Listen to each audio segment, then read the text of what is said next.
Me. Hello, and we are happy Friday. We are here on This Is Not Advice, day 95. You've got Min and Roy here from Bluebird Beta answering your questions about work.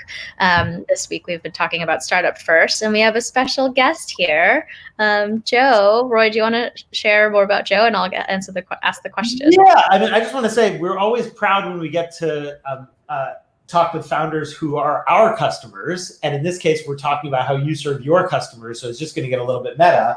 And Cultivate, Joseph's company, is one of is part of this movement of companies that examine what you're actually doing at work and help you get better. And in the case of Cultivate, that is about your skill as a leader. How do you be a better boss by extracting from things like when you email people, what you say in a chat, insights about how to be a better boss. And so, Joseph, the question today is about getting the attention of your first big customers, in this case, in an enterprise business. And would love to hear, like, a lot of founders, they just get started with that. They're like, how will I get my first customer to wish to engage with me and talk to me? And you have a need that basically every company has. So you have the curse and the blessing of lots of potential customers to speak with. So would love to hear how you went about that and guidance for others. Yeah, especially when your startup lacks brand recognition. Oh, yeah. Yes. Well, thank you for having me. It's certainly something that, we went through that challenge that I'm sure every startup does. You have this great product, and Roy, as you said, every company needs this, right? It's brand new. Of course they need it, but Min, to your point, no one knows who I am, right? I'm not special. They're not going to pick up the phone because I call. So I have no brand recognition myself. So I will share sort of two stories, not advice. We love stories. But not advice, just stories of how we went to go do that. So specifically, one of the strategies that we used early on for Cultivate was conferences. And so meaning that it was, very hard to cut through the noise of email or cold calling.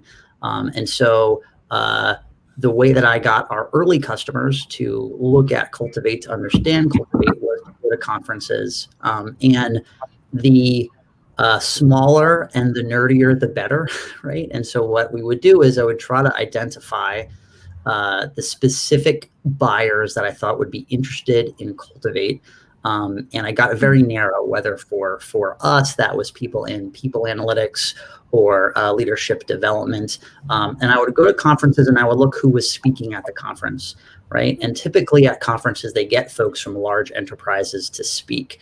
And then I would, in some cases, run after those people after they got off and they spoke, and I would run up to them right after that panel session and said, "Hey, loved your talk. I'm a co-founder of a startup called Cultivate, and we're doing some of the things that you're trying to think about." And what I found was that our hit rate out of speakers of conferences was the highest I found, because those are folks that are primed to have conversations. They're already thought leaders. They're sort of receptive to being like, "Oh yeah, that's super interesting." Now look, of course, most say no, right? Yeah. But the hit rate was higher. So let me just ask for clarification. So I've been in this situation, the other side, where it's like you're speaking at a conference and you just get rushed afterward by like a bunch of people who are like, "I would like to sell you my, my like Death Star cleaning service," or something like that. It feels like the insight in that is both approaching people at conferences because they tend to be out there as leaders, but also finding the people and topics that were very, very narrowly hooked to what it is that you do. Yeah. So I'd say one big thing there is smaller the better. Meaning, don't go to TechCrunch Disrupt. Gotcha. These big conferences, someone would speak, you'd walk off stage, and there'd be a throng of folks, right? And it's just not possible. You're just not going to cut through, right? The best conferences are smaller, right? For practitioners. I love it. Right? And grungy and nerdy. And you're actually coming there saying, "Look, I'm a founder of a startup and I would love your advice." I'm not selling, because when you're this early at that stage, I don't actually want them as a customer. I actually landed a lot of our early advisors by coming to them and saying, "Hey, I would love your advice on the startup. And a lot of those smaller conferences, they would leave and they'd be all by themselves as they're walking off, right? And so I found a lot of good use to get. So our early enterprise customers at Cultivate were all met in that way. Yeah. Right? First 3 enterprise customers and our first couple advisors for Cultivate were all that way via conferences. So that's seek their advice, but in fact try to make the sale trick, which is that, by the way, we're kind of doing that with this video series here, but don't tell me. And you mentioned there was another story. Yeah, so the other thing that is, as I'm sure every enterprise startup knows, is you need logos, right? So especially enterprise, people buy because other people have bought, which is tricky when no one's bought from you. If you have no logos, it's very, very, very hard. A cold start problem. That's right. And if you're not a logo, meaning I'm not a logo, you have to get them. Which basically, by the way, no founder is. I mean, it's right. Very rare. Yeah. And so, yes, how did you get the logos? So, what we were able to do is, and again, this is not going to work for everybody, but we got a lot of early logos, pre-customer logos, by being involved with incubators and accelerators from large enterprises, meaning, especially nowadays, a lot of big enterprise firms will join their accelerator to get them as a logo. Exactly. So, for example, for Cultivate specifically, we actually did 2. We were part of Samsung Next, the venture arm of Samsung, and then we joined SAP IO's accelerator program. And so now a lot of these, a lot of people will say, don't get strategic investment. A lot of these are like no strings. For example, no, you just show up and get their advice a little. They get to have that hot startup energy, and you get their logo on their slide. But we get the logo. And so now when I email people, I could say, yeah, sure. We're part of this. SAP. The logo. I love that. Open the door to start, and that was a real good way. Really early, pre-revenue, basic product. So now people are signaled that we deal with the enterprise. We know how to work. That's who our target is, and we have some bit of someone from the enterprise said we think this is cool. Yeah. And so there's a couple things that we did early. I love that. That was really helpful. Min, any thoughts?